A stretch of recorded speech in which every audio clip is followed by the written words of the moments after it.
You are being gaslit. I know everything feels insane, but you're not the one who's crazy. It turns out that there are, in fact, a group of people out there who wish to psychologically torture you. Apparently, they exist in the Democratic Party and they exist in the media.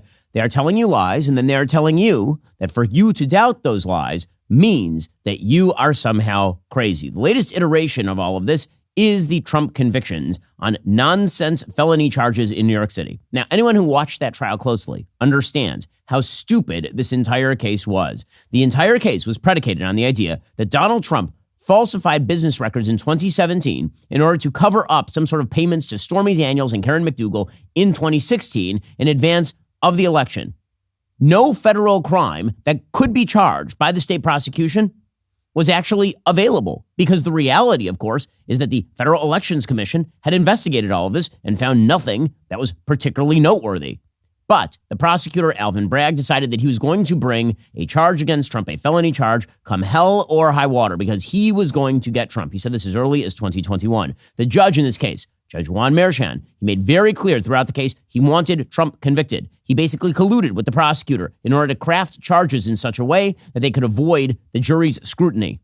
And then, of course, Donald Trump was convicted. And then the minute you say, hold up a second, it seems like Donald Trump, despite all of his bad behavior, didn't actually commit a crime here. And that of the various charges being brought against Donald Trump, this one is by far the weakest. And what it really looks like here is that you ginned up a false case and put it in New York City in front of a Manhattan jury that hates Donald Trump in order to simply go after him and take him out in advance of the election. If you point out all of that, then the same Democrats who will tell you that the Supreme Court is illegitimate and ought to be ended around, the same Democrats who will tell you that Donald Trump was a Russian cat's paw and that the election of 2016 was effectively rigged on behalf of Donald Trump by Facebook and the Russians.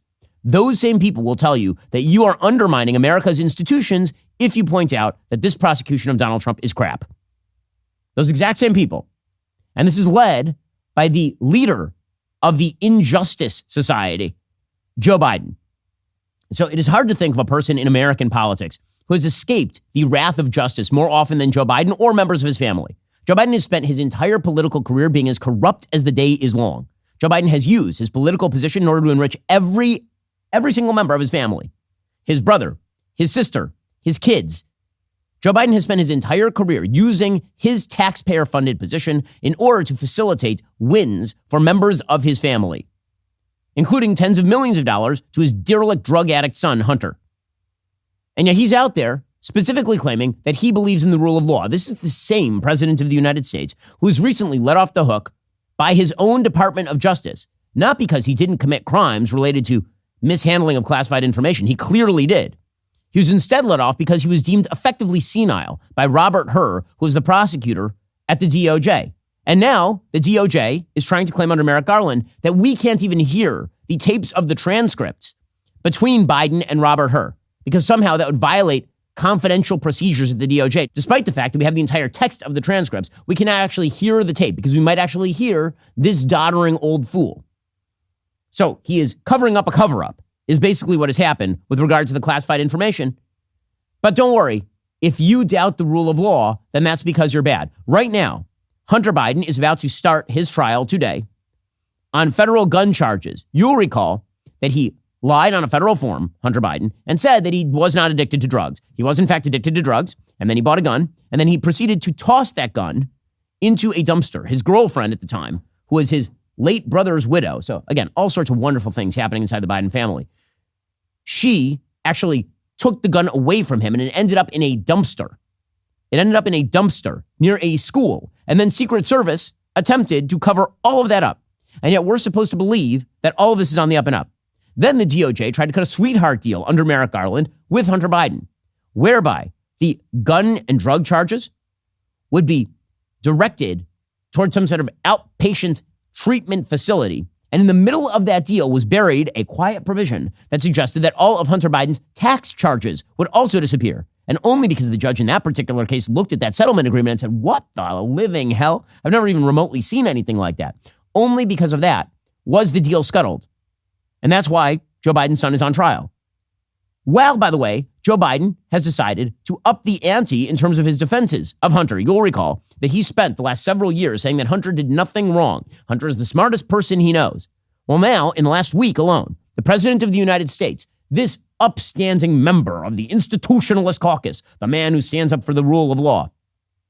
He's deployed himself down to Wilmington, Delaware, where he will be present for his son's trial.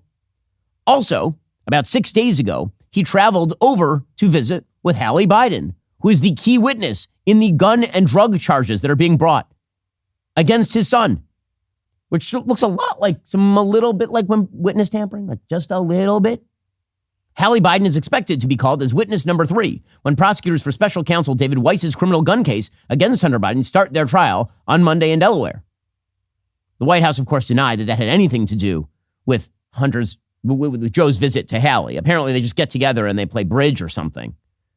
But no, it had nothing to do with the trial whatsoever. Karine Jean-Pierre said she's family. She was married, obviously, to his late son. I think that's something to mention also as you're asking your question to me. And it was not about Hallie Biden's testimony. I'm sure it never came up. Just like the meeting between Loretta Lynch and Bill Clinton on the tarmac in 2016. I'll bet it never came up. I'll bet it was all just a weird coincidence. Just a weird coincidence. We'll get to more on this in just 1 second. First, once again, Pure Talk is investing in their customers with their own money without charging you an extra penny. I'm happy to announce that Pure Talk is now providing international roaming to over 50 countries. As you plan your summer travel, make sure your wireless provider has you covered at home and abroad. Pure Talk already puts you on America's most dependable 5G network. Now they're offering coverage in over 50 countries as well. Enjoy the freedom of unlimited talk, text, and ample 5G data for just $20 a month with Pure Talk. This is a deal that's hard to beat, costing you less than half of what you'd pay with other networks. Not only is their U.S. customer service team ready to assist you with the seamless switch, they also have fantastic savings on the latest iPhones and Androids. If you're ready to make a smart switch, join my cell phone company, Pure Talk, and start saving today. Visit puretalk.com/Shapiro to explore their offers. When you make that switch, you'll enjoy an additional 50% off your very first month of coverage. Don't miss out on the opportunity to save on wireless at home and abroad. Visit puretalk.com/Shapiro. That's puretalk.com/Shapiro today. I've been using Pure Talk myself for years. Their coverage is excellent, and you're getting a fantastic price. Go check them out right now. puretalk.com/Shapiro. That's puretalk.com/Shapiro. So I say all of this to say that when Joe Biden got up on Friday and did a press conference where he decided to remark upon the conviction of Donald Trump and suggest that anyone, including Donald Trump, who calls into question that ridiculous conviction is undermining the rule of law and trust in our institutions, I've said since the beginning of the Donald Trump phenomenon, everybody in the media, everybody in the Democratic Party wants to say that Donald Trump is the murderer, that he killed American politics. Donald Trump took an axe and bludgeoned to death American politics. Wrong. Donald Trump is the coroner. Donald Trump's presence on the scene has just exposed what was true all along, which is American politics is falling apart, and it's largely falling apart because the people who despise our institutions have essentially ripped out their guts, ripped off the face, and worn it around dancing while telling you that American institutions are still alive. Joe Biden and his friends have helped gut American institutions and then worn their faces around, pretending that those institutions are still legitimate. That is true when it comes to the justice system. It is true when it comes to the media. It is true when it comes to our university systems. It is true when it comes to the executive branch of our government. It's true when it comes to pretty much all the major institutions of our society. Democrats and the left have taken the original purposes of these institutions, gutted them, and then used the legitimacy, the historic legitimacy of those institutions as cover for the nefarious moves that they are making. And that is what's actually happening when Joe Biden goes out there and starts yelling about how Donald Trump is violating the concept of rule of law by calling into question this ridiculous jury trial. Again, these are the same people who backed rioters in 2020, who did the most damage to American property in the history of the republic in terms of riots, $2 billion in property damage. Meanwhile, the current vice president of the United States was attempting to bail out rioters. These are the same people. Joe Biden will get out there and suggest that black men in America are routinely victimized by the justice system.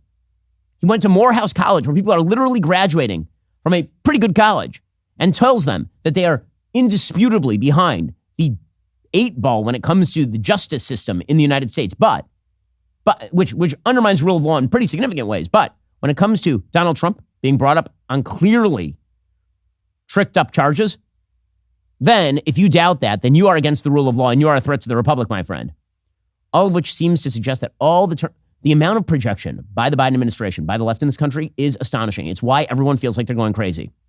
When Joe Biden says that Donald Trump is a threat to democracy while simultaneously activating his entire party to go after Donald Trump with every law enforcement tool in their arsenal, it feels like projection.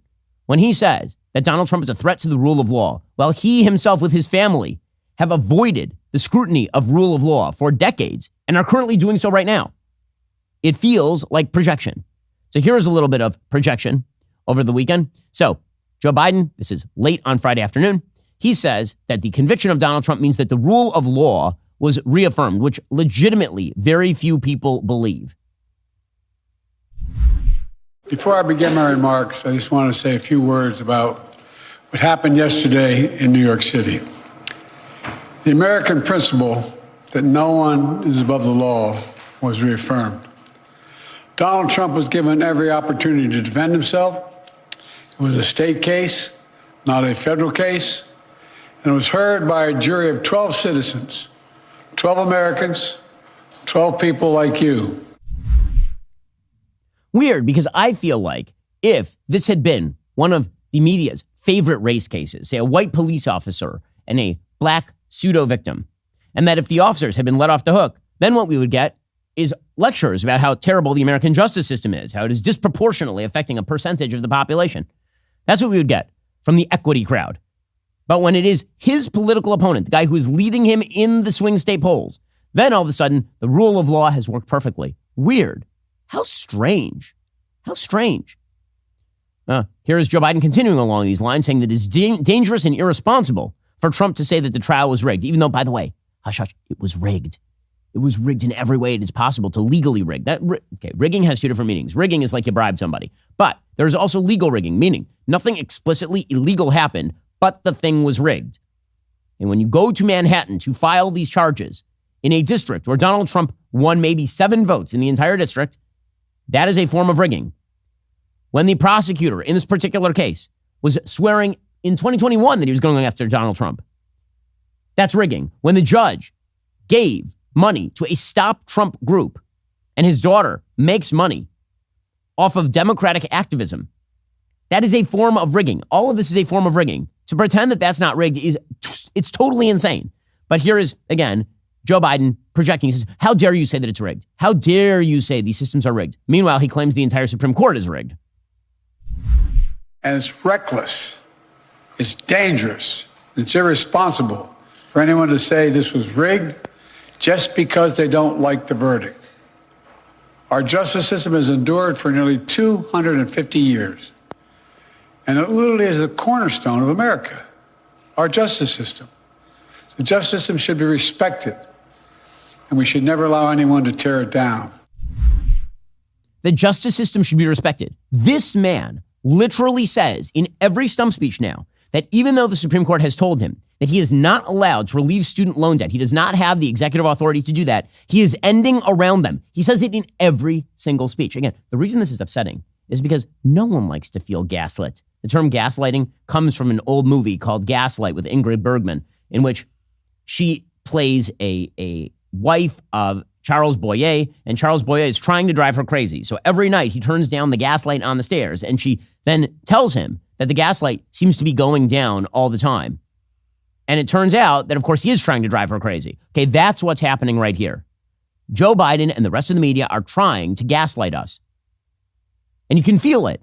It's maddening. It's insane. You're looking at the reality, and we all feel this way. You're looking at the reality, and you can see it. It's absolutely clear. And he's telling you that it's undermining democracy to even question the systems set up by Democrats for the benefit of Democrats, going after his chief political opponent and the threat to take him out of the White House.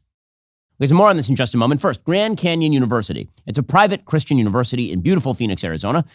GCU believes our Creator has endowed us with certain unalienable rights, life, liberty, the pursuit of happiness. GCU will equip you to serve others in ways that promote your flourishing, creating a ripple effect of transformation for generations to come. Whether you're pursuing a bachelor's, master's, or doctoral degree, Grand Canyon University's online, on-campus, and hybrid learning environments are designed to help you achieve your degree. GCU has over 330 academic programs as of September 2023. Find your purpose today. Grand Canyon University. Private, Christian, affordable. Visit gcu.edu. That's gcu.edu. Biden almost totally gave away the game at the very end of this press conference, and he gets to hide behind the question as to whether he is senile or whether he is just vicious and malicious. So at the very end of this presser, he walks away, and someone calls a question out to him about Donald Trump blaming him and blaming the Democratic Party for this conviction. And if you can't see the video, folks, it is worth subscribing so that you can watch the video, because this is some of the creepiest, nonsense I've ever seen from a president of the United States. And he's a creepy old dude, is the current president of the United States. Donald Trump refers to himself as a political prisoner and blames you directly. What's your response to that, sir? He stops, he turns around. Do you think the conviction will have and he gives impact a on Joker campaign? grin with the full teeth. And then he just keeps on walking. Should he be on the ballot, sir? Okay, if you don't want to answer that question, you could have just kept walking. But he stops just to give away the game. It's like the part in the end of the Batman movie where the Joker fully explains his plan to Batman. And like every Batman movie. He is so corrupt. He is so corrupt. And the abuse of our institutions on behalf of Democratic Party politics is so grave that is totally undermining the efficacy of the country. You wonder why it feels like the country is coming apart? Because the only things that Americans can share, in fact, the only thing that any polity can share, are two things. One, social fabric. Two, institutions. Those are the only things. The social fabric has been completely rent by the left. The left has taken things as deeply true as gender and family and torn them apart. The left has taken things like the Constitution of the United States and put them through the shredder and then claimed that they are acting on behalf of the Constitution of the United States. Joe Biden has, in his own presidency, trashed the institutions of the United States, abused them beyond the point of breaking. He used the Occupational Safety and Health Administration to try to cram down vaccines on 80 million Americans. And only because the company that we run over here, Daily Wire, sued the federal government along with others was that stopped by a Supreme Court. He is then delegitimized. And yet he's out there saying that Donald Trump is the threat to the Republic. Oh, there's a backlash coming, and it is brewing. And whether it comes in the form of Donald Trump or something way, way worse for the Republic is one of the big questions here. Donald Trump, frankly, his presidency would be excellent for the Republic at this point because something needs to happen to turn back the tide. Well, people feel that, which is why the Trump campaign apparently raised $53 million in the days following the guilty verdict. In the 24 hours, actually, $52.8 million in the 24 hours after Trump was convicted on the 34 felony counts. That is more than the Biden campaign raised the entire month. It crashed WinRed, which was the actual website for donations. Before his conviction on Thursday, FEC filings showed that Trump's two best fundraising days were April 4th, 2023, when he was arraigned in New York City, and August 25th, 2023, the day after his mugshot was released in his separate criminal case in Georgia. His fundraising also spiked when he was indicted by federal grand juries in Florida in 2023 and Washington, D.C. in August 2023. He also saw a bump when another judge in New York ordered him to pay $454 million in fines because E. Jean Carroll is an untrustworthy witness, shall we say, to her own supposed sexual abuse. In other words, the American people don't like it when the systems of justice are militarized against the political opposition of the current president of the United States. As it turns out, the polling numbers are also not changing for Joe Biden. So you would imagine in a normal republic, the way that this would work. Normally, if there is a well-founded criminal charge against a leading politician, that person's poll number should drop. That's normally the way that this works. If there is a well-founded, nonpartisan, serious political charge against a politician, usually the poll numbers start to tank. That's not happening with Donald Trump. In fact, according to CBS News, just over half the country thought Trump was guilty before the verdict. Now just over half think the jury reached the right verdict and the trial was fair. Republicans remain overwhelmingly of the belief Trump was treated unfairly. Echoing the former president's sentiments, those who say the verdict was wrong call the jury biased, say the evidence was insufficient, and the charges politically motivated. It turns out that hearing the jury's decision hasn't changed a lot of minds. And when you look at the poll numbers, what you see is that basically they were where they are right now. There have been 3 polls taken since the verdict came down. Those polls are from Morning Consult. They show Biden up 45-44, which is within margin of error. Forbes Harris X has Trump up to 51-49, again within margin of error. Reuters Ipsos has Biden up to 41-39, again within margin of error. In other words, there was no big spike for Joe Biden. It just didn't exist because everybody basically already had this baked into the cake. There's a new INI TIPP poll that is also out today showing them tied at 41. Nothing has markedly changed in this election. And nothing is likely to markedly change because the reality is that we all know what we know about this. And every Democratic attempt to focus in on Trump's supposed criminality, every attempt to smear Trump with more mud is not going to have a lot of effect. I've been saying this for almost a decade about Donald Trump. Donald Trump is a mud monster. The more mud you throw on him, the more he just looks like a mud monster. The problem for Joe Biden is Joe Biden. It is not Donald Trump. It is that he is a terrible, awful president. And again, every time they attack Trump, it makes them look more corrupt. We'll get to more on this in just 1 second. Let's say you had an employee, like Juan Merchan, who was just awful at his job, politically motivated, did whatever he wanted, exploited the law. You might want to get rid of him in favor of somebody better. This is why you need ZipRecruiter. ZipRecruiter finds qualified candidates fast. Right now, you can try it for free at ZipRecruiter.com/dailywire. ZipRecruiter's user-friendly technology guides you to finding top talent. When you post your job, ZipRecruiter's intuitive matching technology presents you with a list of qualified candidates.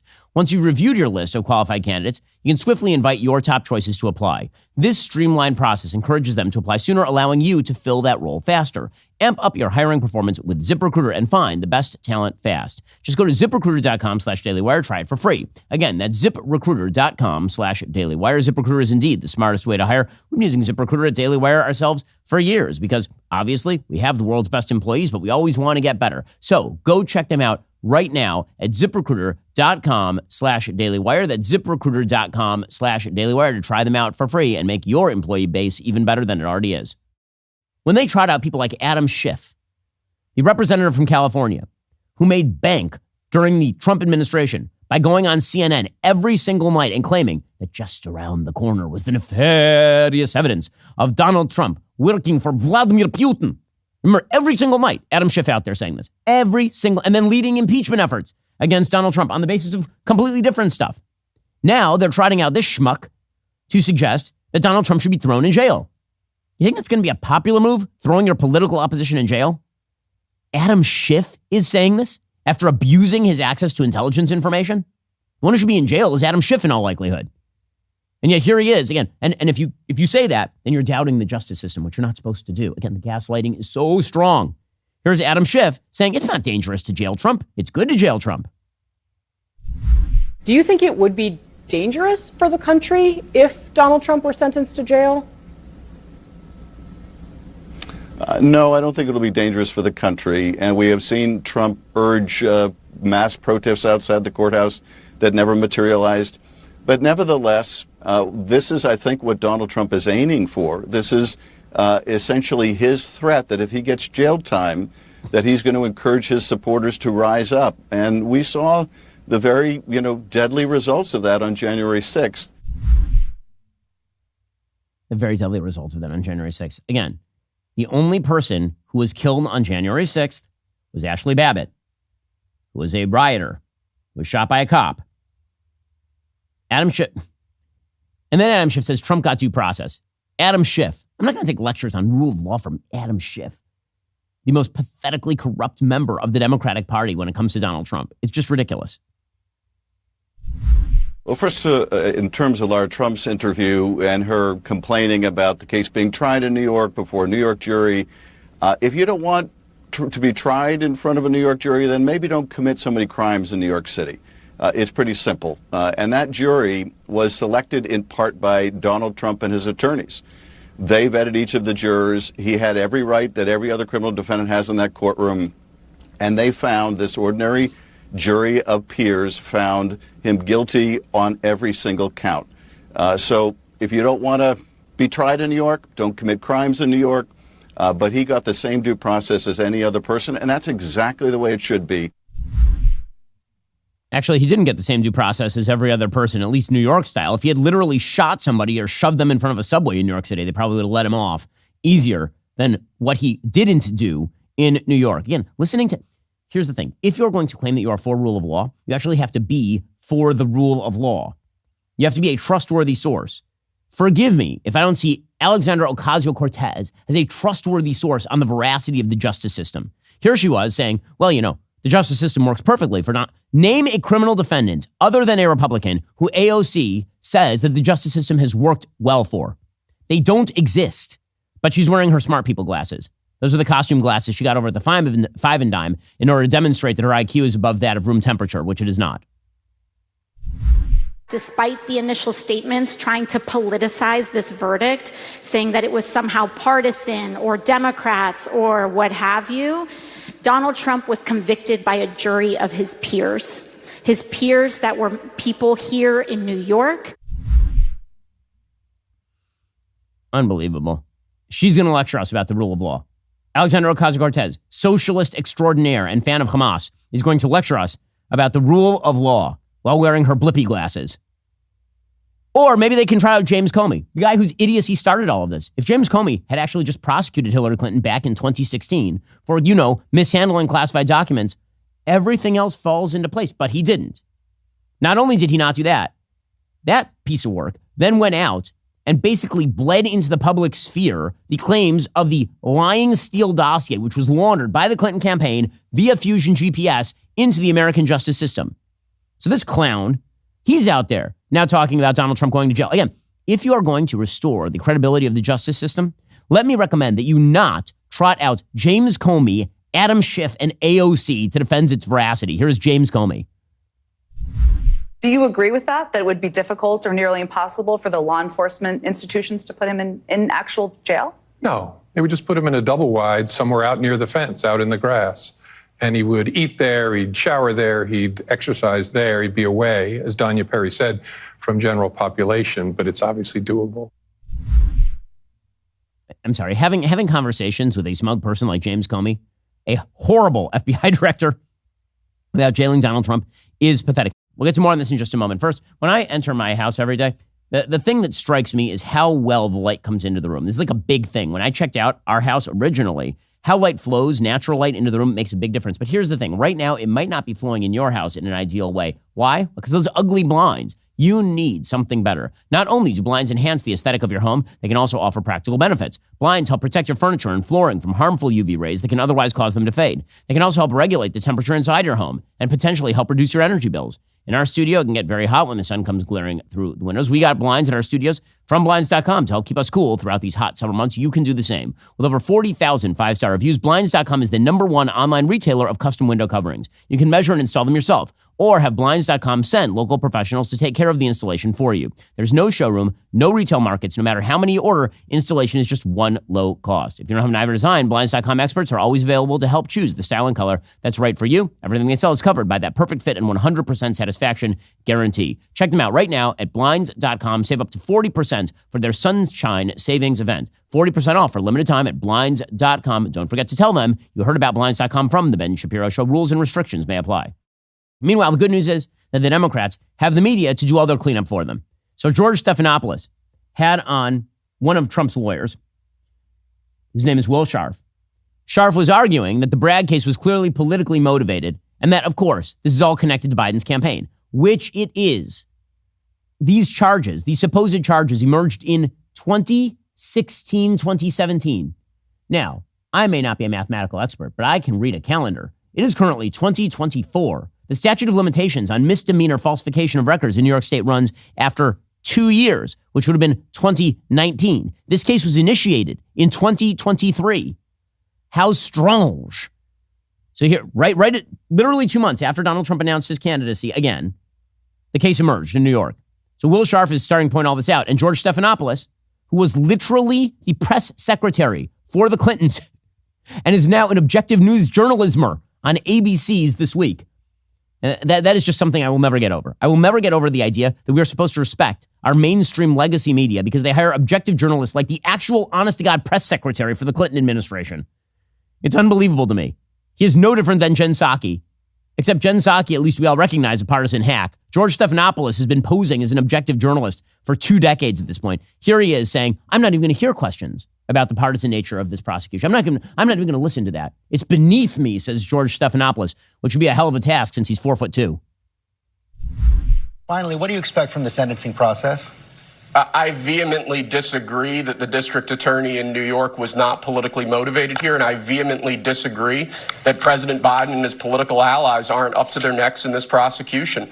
I think the fact there's no evidence of that, sir. There's no. I'm not going to let you continue to say that. There's just zero evidence of that. Well, how about the fact that Matthew Colangelo was standing over Alvin Bragg's shoulder when he announced this verdict? I mean, Colangelo was the number 3 official in the Biden Department of Justice who suddenly disappears and shows up as an assistant district attorney right as Trump's case in New York starts to proceed. After you want to talk about political you want to talk about political coordination? This has nothing to do. This has nothing to do. No, it's not. This has nothing to do with President Biden. Do you want to answer the question about the sentencing process or not? I completely disagree that this has nothing to do with President Biden. I mean, I thought that he's a journalismer. This has nothing, really. What? Show me your deep dig, George.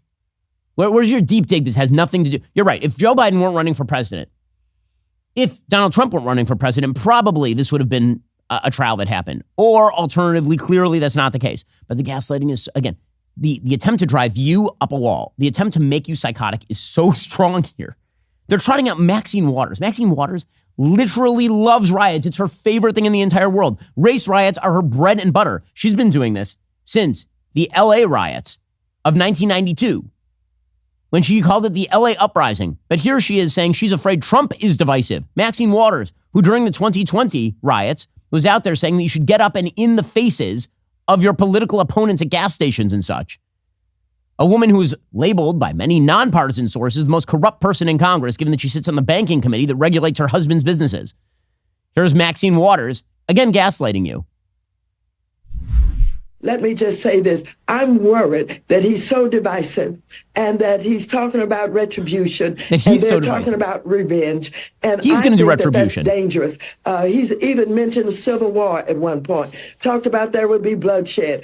I am going to spend some time with the criminal justice system, with the justice system, asking them, tell us what's going on with the domestic terrorists. Are they preparing a civil war against us? Should we be concerned about our safety? What is he doing with this divisive language? It is dangerous, and we're going to have to make sure that we understand that we're not at risk with this man talking in the way that he's doing. They're weaponizing every institution in American society and then suggesting that it's the right-wingers who are going to militarize and fight a civil war, which, by the way, is such cosplay crap. There's not going to be a civil war. Everybody is too fat and too lazy. Who exactly are you going to fight? The U.S. Army? This is not a reality. But you know what it is? It's a predicate for a federal crackdown on dissenting points of view. That's what that is for Maxine Waters.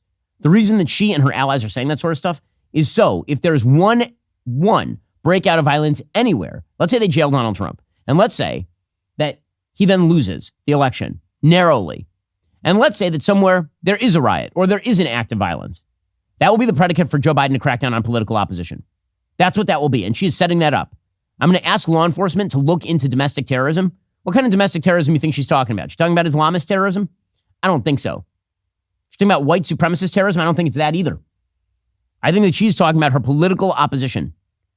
And then meanwhile, again, we're supposed to believe that it is totally fine for Joe Biden himself personally to intervene in the justice system. Hakeem Jeffries, who's the House Minority Leader, he was asked about Hunter Biden's trial this week, and he was asked about the fact that Joe Biden has consistently said that Hunter did nothing wrong. Isn't that some sort of intervention in the justice system that biases the jury pool since he's the president of the United States? And by the way, Hunter knows that, which is why he spent the weekend biking around Wilmington, Delaware with his father wearing a shirt that said on it 46, the logo of his father's presidency.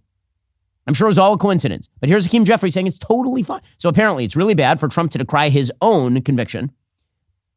But it is totally fine for the president of the United States, after trying to get his DOJ to sign off on an absolutely unprecedented sweetheart deal with his son, to then also spend the last few years saying his son is totally innocent. President Biden commented as a loving father, as I would hope any loving father would do. Hunter Biden, of course, is entitled, as was Donald Trump, to the presumption of innocence and to a trial by a jury of his peers. And this Justice Department is going to proceed in that fashion, present the facts and the law, and then we'll all have to wait for a determination that is made by a jury as to Hunter Biden's guilt or innocence. So it's fine when, I guess everything's fine. Everything's on the up and up. Or, again, they're trying to drive you crazy. That's what this is. In a moment, we're going to get to Donald Trump's response to all of this. First, let's get real. Our justice system is under siege. It's clear the truth has never been more vital. At the Daily Wire, we're committed to bringing you the facts without a left-wing agenda. When you join Daily Wire Plus, you get unfiltered, uncensored access to the most trusted voices in conservative media, completely ad-free. But that's not all. You'll also get unlimited access to our entire entertainment catalog, hit movies, series, groundbreaking documentaries, and more. Plus, you'll be the first to see what's coming next. So don't wait. Sign up now at dailywireplus.com. Get 25% off annual memberships with code FIGHT. That's right, 25% off when you use code FIGHT at checkout. Election season is upon us. It is a fight for the future of the country. So join us in that fight. Use code FIGHT at dailywire.com and get 25% off your subscription. Don't miss out. Join us today as we fight the left and build the future. Meanwhile, the attempts to get Donald Trump are, I hope, not going to be successful. The man clearly has a groundswell of support, serious, enthusiastic support. So for months, Donald Trump has been going to UFC matches and getting big cheers. He got cheers like he hasn't gotten before at a UFC fight over the weekend he attended. Here's what it sounded like.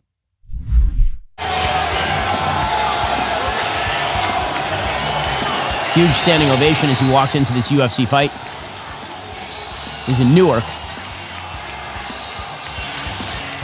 Well, you had a sneaking suspicion that former President Trump would be in the building for UFC 302. He is a rabid mixed martial arts fan. I kind of feel like he's betting on these fights when he's not actually here.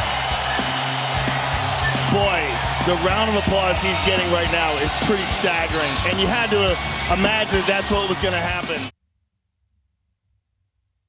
Well, yes. So the New York Times, of course, tried to play this as Donald Trump is toxic masculinity. I mean, apparently they want him to get elected. Quote, 16,000 people erupted into rapture when Donald J. Trump walked into the Prudential Center in Newark at 10 p.m. Saturday to attend an Ultimate Fighting Championship match. He stayed until the grisly end at 1:15 a.m. It was his first public outing since being convicted on 34 felony counts 2 days earlier. A moment after Trump took his seat, the stadium took up a spontaneous chant of President Biden's name preceded by an expletive, F. Joe Biden. And then even louder, we love Trump. And then, of course, the New York Times has a very long piece about how evil it is that Donald Trump has a lot of men who support him. Yeah, maybe the reason that there are a lot of men who support him is because they don't like the Biden presidency. The Biden presidency has been a full-scale disaster area. So Trump did an interview over the weekend. He said, we will appeal the scam conviction. Here he was. So we're going to be appealing this scam. We're going to be appealing it on many different things. He wouldn't allow us to have witnesses. He wouldn't allow us to talk. He wouldn't allow us to do anything. The judge was a tyrant. Okay, that is all true. He then says, correctly, if they can do this to me, they can do this to anyone. Well, I mean, that is true. Okay, he's made this point in more colorful terms, but the reality is that if a politically motivated justice system decides to come after you, and you are the criminal, they just have to find the crime, they will dig something up. Yeah, legitimately, they'll find something to come after you for. Donald Trump's great crime is that he ran for president again. That is his major crime here. If they can do this to me, they can do this to anyone. These are bad people. These are, in many cases, I believe, sick people. Trump also pointed out that while he might be okay with house arrest or jail, the public might not be up for that sort of thing, which, again, this is correct. Doesn't mean riots. He's speaking with Hegseth, Pete Hegseth, who we interviewed on our Sunday special. You should go check it out. And President Trump said, maybe they'll throw me in jail or house arrest. The American people, I'm not sure, are going to stand for it. Now, how does that manifest itself? Republicans don't tend to riot in general. January 6th is so notable because it was an exception. Quick, name another Republican riot.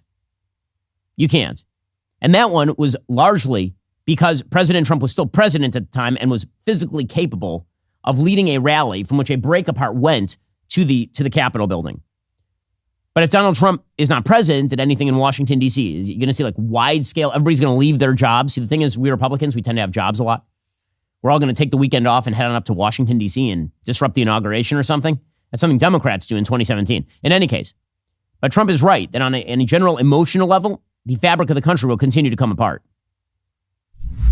Some have suggested you could appeal straight to the Supreme Court because of the special nature of this case. When it comes to the legal maze that you're still facing, and the judge could decide to say, hey, house arrest or even jail. How do you face what that could look I'm okay with it. I saw one of my lawyers the other day on television saying, oh, no, you don't want to do that to the president. I said, you don't beg for anything. You just, the way it is. I don't know that the public would stand it, I'm not sure the public would stand for it.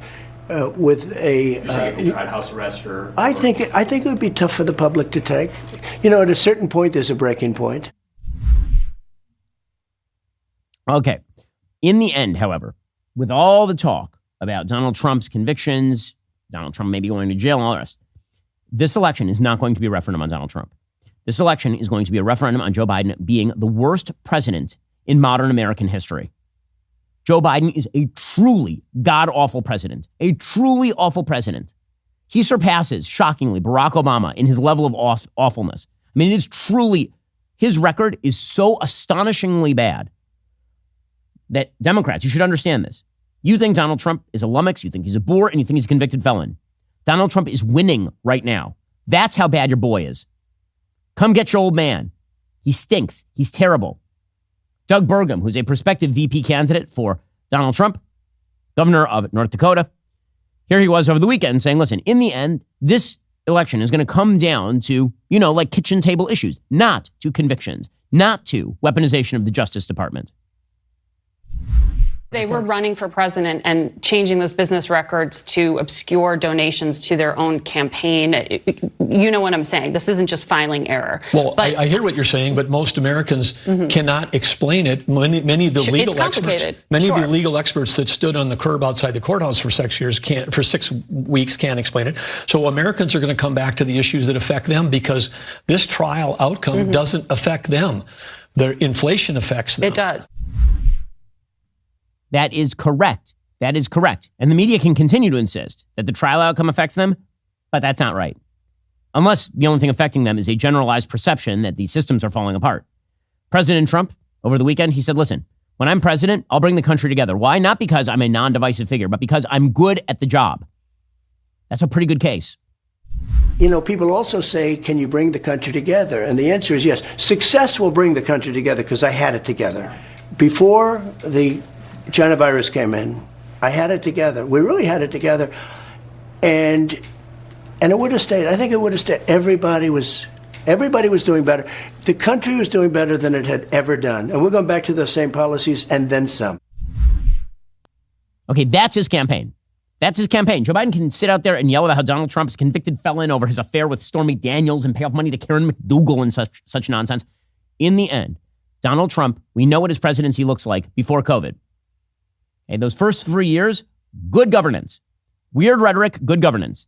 And then we know what Joe Biden's presidency looks like. Absolute flaming trash heap. Dog crap in a paper bag set on fire and put on your doorstep.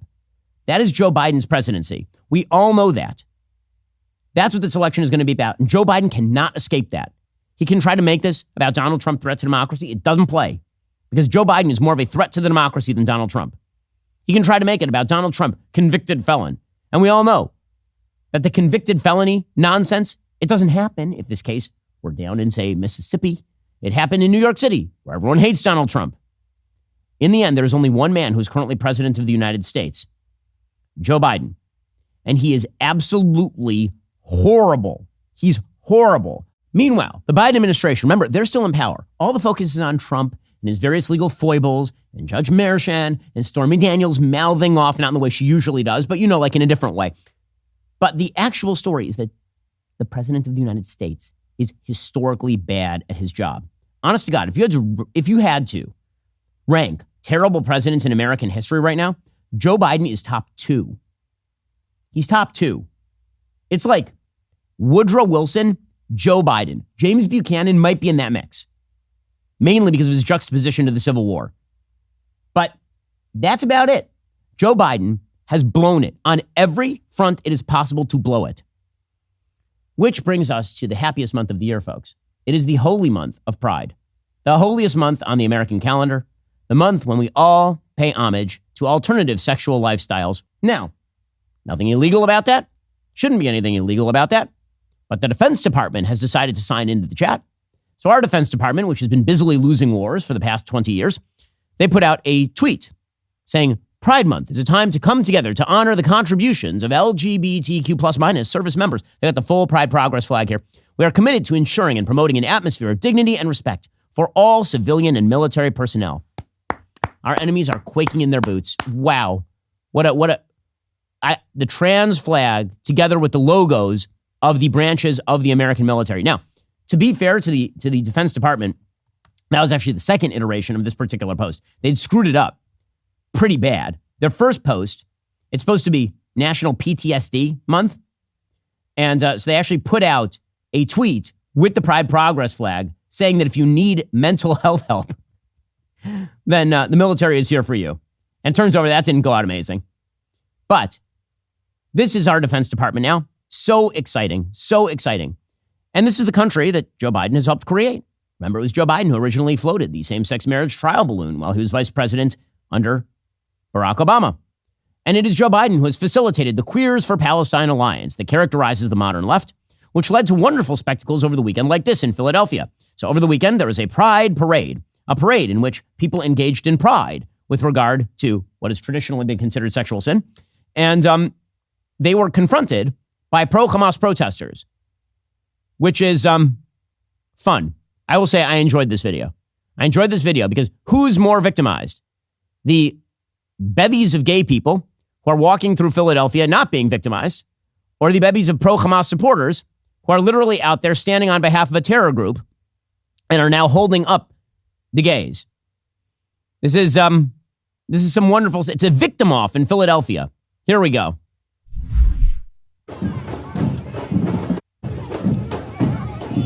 Up, we got some gay people beating on drums. We got some keffiyeh wearing pro-Hamas protesters who are holding up. Yeah, we got. I love the gay people in the keffiyehs. That's one of my favorites. Like the bare midriff trans people in keffiyehs who are holding up the other gay people as they march. Wow, a war of all against all involving bondage gear. Slow clap for the modern base of the Democratic Party. Well done, guys. This is how you win elections right here. The good news is that Pride Month has now infused all of our major institutions. Remember, it's Republicans who are threats to the institutions. You know, like children's TV, where it is imperative that our children's television promote homosexual activities, lifestyles, transgenderism, and gender fluidity. It is very, very important, which is what Sesame Street did over the weekend. Sesame Street tweeted out the rainbow flag, but using like the furry tails of its various Sesame Street characters. Happy Pride Month from Sesame Street.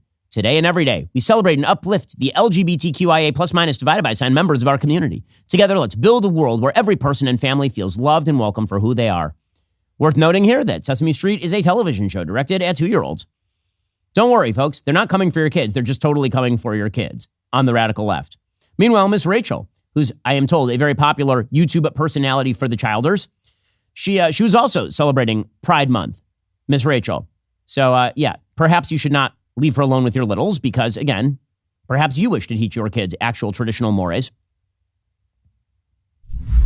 Happy Pride to all of our wonderful families and friends. This month and every month I celebrate you. Oof. I'm so glad you're here. I'm so glad you're exactly who you are. To those who are going to comment they can't watch the show anymore because of the support, no worries and much love your way. God bless. I am not chasing fame or views. I'm standing strong in love. You are a little. No, you actually are chasing fame and views, which is why you are a famous viewed person on the YouTubes. Okay, so on the social side, you have a Biden administration that is helping promote social fragmentation. On the economic side, you have people not being able to eat in restaurants because the costs have doubled over the course of the last 3.5 years. On the international side, how bad is Joe Biden as president? He is so bad that OPEC is basically now attempting to push against his reelection. That's how bad he is. For all of Joe Biden's attempts to save Hamas, it turns out, you know who actually doesn't want to save Hamas in the Middle East? The Saudis. The great irony of the situation in the Middle East right now is presumably most of the non-Iranian-backed regimes in the Middle East desperately hope that Israel wipes Hamas off the map and establishes some sense of security over the Gaza Strip and also in the north against Hezbollah. That certainly includes the Saudis, who have been signaling all along they do not give two craps about a Palestinian state and, in fact, actively oppose it. They know a Palestinian state will be an Iranian proxy terror group. They know that because it is. Because according to current polling data from the Palestinian Center for Policy and Survey Research, fully 71% of all Palestinians support October 7th. So the Saudis and the rest of OPEC, they're like, you know what we don't need a Palestinian state. And you know who's pushing that really hard? Joe Biden and his morons in the State Department. So on Sunday, OPEC agreed to extend production curbs into next year. You'll recall that in 2022, in the run-up to the midterm election, Joe Biden went and begged OPEC. He begged the Saudis to increase oil supply so as to drop the oil price to help Democrats. And the Saudis are like, not sure about that. Now they are openly saying, right now, when Joe Biden is supposedly taking the side of the Arab world, it turns out there is no quote-unquote Arab world. There's the Palestinians backed by Hamas, backed by Iran. And then there are the Saudis and the Egyptian government when they're not caving to Hamas in northern Sinai, and the Jordanians and the UAE and Bahrain. And all of those countries don't want a Palestinian state. They just can't say so out loud. It's Joe Biden who's pushing it. So OPEC is looking at Joe Biden's policy in the Middle East, which has fomented support for Iran, which has strengthened Iran's hand, which has given billions of dollars in funding to Iran. And they're saying, you know, we don't want this guy to be president anymore. We want Trump back. That is the reason why they are jacking up the oil prices in advance of the election. OPEC agreed to keep collective curbs through next year. The group has a long-standing official reduction of 3.66 million barrels a day. The new deal now includes the UAE. 8 top producers in the group also agreed to voluntary cuts separately into 2025, currently around 2.2 million barrels per day. Apparently, they're going to start gradually easing that only next year. Weird they're announcing that now. Of course, there's a reason they're announcing that now. There's also a reason why China wants Biden to be reelected. So, heretofore American allies like the Saudis don't want Biden reelected because he sucks. The Chinese, meanwhile, are like, you know what? Let's just turn down the tensions a little bit. We like Biden better than we like, Donald Trump. So China's defense minister is now seeking to assuage fears of confrontation between the Chinese and American militaries, a day after the U.S. defense chief did the same, part of an effort to manage tensions between the two global powers in a turbulent environment. In a Sunday speech to a security forum in Singapore, Admiral Dong Jun nodded to tensions between the two militaries in arguing for increased exchange and cooperation. That was the day after U.S. Defense Secretary Lloyd Austin said that Washington doesn't seek a contentious relationship with the Chinese. I'm sure they don't. Not when the Chinese have been signing such nice, big, fat checks for years to members of the Biden family. Meanwhile, Joe Biden decided to screw up yet another American ally over the weekend. So Joe Biden's chief, you have to understand that when it comes to the Middle East and when it comes to Israel versus Hamas in particular, Joe Biden's main priority right now is that he, like Jake Sullivan, like the entire Obama holdover team, like Ben Rhodes, whose literal nickname in the Obama White House was Hamas, all of them have one priority and one priority only. It is not getting rid of Hamas. It is getting rid of Benjamin Netanyahu. They see Benjamin Netanyahu as the obstacle to their world-beating two-state solution plans. There's only one problem. The Israeli public is not willing to grant a state to terrorists because that would be the stupidest thing you could possibly do. But it doesn't matter. Joe Biden, over the weekend, played what is one of the most cynical and, frankly, disgusting games that he's played in this entire war so far. It's not the stupidest thing he's done. The stupidest thing he did was to build a completely useless pier that then broke apart and fell into the water after resupplying Hamas with truckloads of aid. That was the dumbest thing that Joe Biden has done during this war, which is pretty dumb. But one of the most nefarious things that he's done, other than threatening to cut off Israeli aid as they seek to finish off Hamas in Rafah, happened on Friday. So Joe Biden came out and he said that he was presenting a plan. He was presenting a plan. It was supposedly Israel's plan, according to Joe Biden. Now, as we will find out, that's a lie. This was not Israel's plan. So he presented what he called a 3-phase proposal. Phase 1 of the plan between Israel and Hamas would be a complete ceasefire, a withdrawal of Israeli forces from the populated areas of Gaza, release of some hostages and some remains of hostages, Palestinian civilians returning to their homes in Gaza. Now, of course, the problem there is that if you allow everybody to move where they want to move, that means terrorists too, and a surge in humanitarian aid. That would be phase 1, which is bad enough. Phase 2 would be a permanent end to all hostilities, including an exchange for the release of the remaining living hostages and a full Israeli withdrawal from Gaza, which means Hamas wins. That is Joe Biden's. He says that Israel made this proposal. As we'll find out, Israel 100% did not make this proposal. He's lying. So he said Israel made the proposal in an attempt to get Hamas to then buy in, and then he would claim Israel would not accept its own proposal, and then blame Israel for never accepting a proposal that Israel never made. So he's lying. He's clearly lying. Israel never would have made, you think Benjamin Netanyahu's government or the war cabinet in Israel would have made a proposal ending with Hamas in control of the Gaza Strip? refunded by the international community, which is phase 3, major reconstruction plan for Gaza, final remains of hostages returned to their families. So there's 3-phase plan, just to be clear. Phase 1 is like a normal hostage deal that they've already done, which is a pause in fighting in return for hostages. That's the part that Israel likely already approved.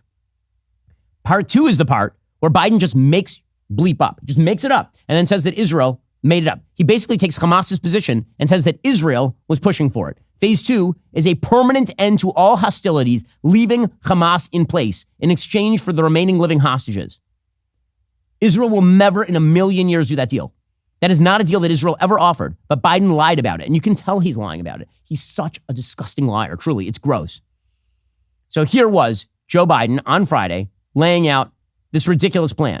We'll get to why he's doing this in a second, because it's clearly a manipulative move designed to put pressure internally on Bibi Netanyahu to either dissolve his government or to cave to Joe Biden's demands. So here he was. Now, after intensive diplomacy carried out by my team, and my many conversations with leaders of Israel, Qatar, and Egypt, and other Middle Eastern countries, Israel has offered a comprehensive new proposal. Okay, so according to him, Israel made this comprehensive new proposal. That is a full-scale lie. The reason you know it's a lie is because of what he says next. Okay, what he says is that Israel should accept its proposal. I have a question. Normally, if I make a proposal in negotiations, I've negotiated a lot of contracts, a lot of deals. When I make a proposal in a negotiation, typically speaking, you don't have to convince me to take my own proposal. That's not the way that it works. That's not true for anyone. If Israel had made this proposal, why does he spend half this speech trying to convince Israel to take the proposal? That's absurd. Have you ever heard anything like this? What this is really designed to do is create internal pressures inside Israel. So what Biden is doing here is right now in Israel internally, there's a struggle inside the war cabinet. Benny Gantz, who is the chief political opponent to Bibi Netanyahu, who's the head of another party, he joined the war cabinet at the beginning of the war so there would be a unity government. Benny Gantz has threatened that he would leave the government on June 8th. He would leave the war cabinet on June 8th, which is the end of this week, if Netanyahu did not provide some sort of plan for what happens the day after. That was pushed by the Biden administration. The Biden administration wants the war cabinet to dissolve with the hopes that that will then collapse the government. Now, the thing is that the Israeli government is complicated. The war cabinet has nothing to do with whether the government actually maintains or whether it falls. Netanyahu has 64 seats, maybe 63, depending on the count, in the Knesset, which means he has a solid government in the Knesset. Gantz can leave. He'll still have that majority in the Knesset. His government will not fall. So nothing will be achieved by Gantz leaving the cabinet.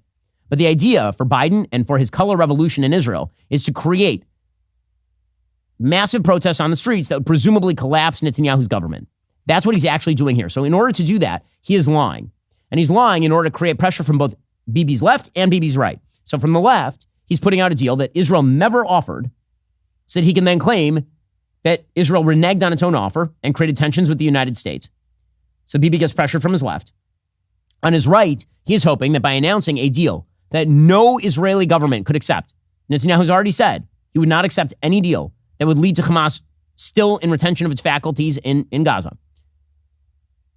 He is he's lying here in order so that other members of Bibi's actual government, presumably his right wing, which is led by a guy named Bezalel Smotrich for one party, Itamar Ben-Gvir for the other, that they would walk out of the cabinet if Bibi were to accept Biden's deal. So he lies about a deal that Israel never offered in order to falsely create pressure on Israel. And then he says that there are members of the Israeli government on the right who don't want to surrender to Hamas, who don't care about the hostages, which is the most despicable thing. Joe Biden doesn't give two damns about the hostages. There are 5 American hostages in Hamas's tunnels right now. And Joe Biden has exerted zero leverage on Hamas. Zero, count them, zero.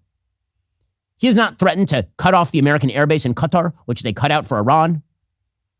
He has not called for the arrest of Hamas's leadership in Qatar, which certainly the United States could achieve in exchange for the hostages. He's done none of that.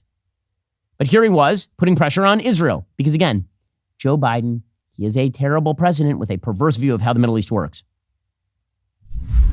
The people of Israel should know they can make this offer without any further risk to their own security because they've devastated Hamas forces over the past 8 months. At this point, Hamas no longer is capable carrying out another October 7th, which is one of Israel's main objectives in this war, and quite frankly, a righteous one. I know there are those in Israel who will not agree with this plan and will call for the war to continue indefinitely. Some are even in the government coalition. And they've made it clear they want to occupy Gaza, they want to keep fighting for years, and the hostages are not a priority to them. Well, I've urged the leadership in Israel to stand behind this deal, despite whatever pressure comes. And to the people of Israel, let me say this. Indefinite war in pursuit of an unidentified notion of total victory will not bring Israel, will only bog down Israel and Gaza, draining the economic, military, and human resources, and furthering Israel's isolation in the world. That will not bring hostages home. That will not bring an enduring defeat of Hamas. That will not bring Israel lasting security. He literally just said that there cannot be total victory against Hamas. He doesn't believe in total victory against Hamas. Now, this morning, Netanyahu came out and over the weekend, he was kind of futzing about with his words because he didn't want to offend Biden. So he said this morning, quote, "I will not agree to stop the war. Despite what President Biden said, it has not yet been agreed on. The deal has many more details. The war will not end without achieving all the objectives. We will not give up absolute victory." So Biden was just lying. He's just lying because he wants to bring down the Israeli government. Just vile. Just vile. He is such a bad president. Again, there's a reason that OPEC, the Saudis, are like, we're raising oil prices. We want this guy out. That's what's happening right now. And it is indeed pathetic because the president of the United States is absolutely pathetic. This little stupid trick is not going to achieve what Joe Biden thinks it is going to achieve. It's not going to achieve. Israel will finish the job in Rafah because if they didn't, then the sacrifice of their soldiers was in vain. And the notion, again, that hostage families, all the hostage families, are clamoring for Israel to leave Hamas in control. I literally met with the mother of a hostage last week on Friday. And let me tell you, there are many, many hostage families. And by the way, I know many families, unfortunately, of soldiers who have died in Gaza. They are not willing to leave Hamas in charge of the Gaza Strip because they are not fools. It would be foolish to leave Hamas in charge of the Gaza Strip. Everyone knows this, apparently, except for Joe Biden and, of course, Breonna Joy Gray. So I couldn't finish the show today without making a note of the widely respected genius that is Breonna Joy Gray. She did a debate over the weekend. She was the national press secretary for the Bernie 2020 presidential campaign. She did a debate on Israel. She knows nothing, zero things. But this is the left. This is the left in a nutshell. So here's Breonna Joy Gray talking. She does a show, I guess, on YouTube or something from The Hill, I suppose. And here she is just being a complete dunderheaded idiot. There has to be a one-state solution, which means that there cannot, when Hamas is talking about eliminating Israel, it's talking about not killing all of the Jews. It's about eliminating the idea. Okay. It's about... Leave it there. We'll leave it there. We'll leave it there. It's about, let me just finish, sir. Can I just finish the sentence? It's about eliminating the idea of a Jewish state. Ending a Jewish state, ending an ethno-national state, and having a state more like what we have in the United States of America. Having a state more, when she says she wants to end Israel, and when Hamas says that, what they really mean is that they want, not an ethno-nationalist state like, every Arab state in the region. But what they really want is a multiracial democracy like the United States, as Breonna Joy Gray. These geniuses, these are the people who are well respected inside the Biden administration. I wonder why he's such a crappy president. I can't believe it. Okay, in just a moment, we are going to get to a couple of sports culture issues, including Caitlin Clark over in the WNBA getting knocked down. If you're not a member, become a member, use code Shapiro, check out for 2 months free on all annual plans. Click that link in the description and join us.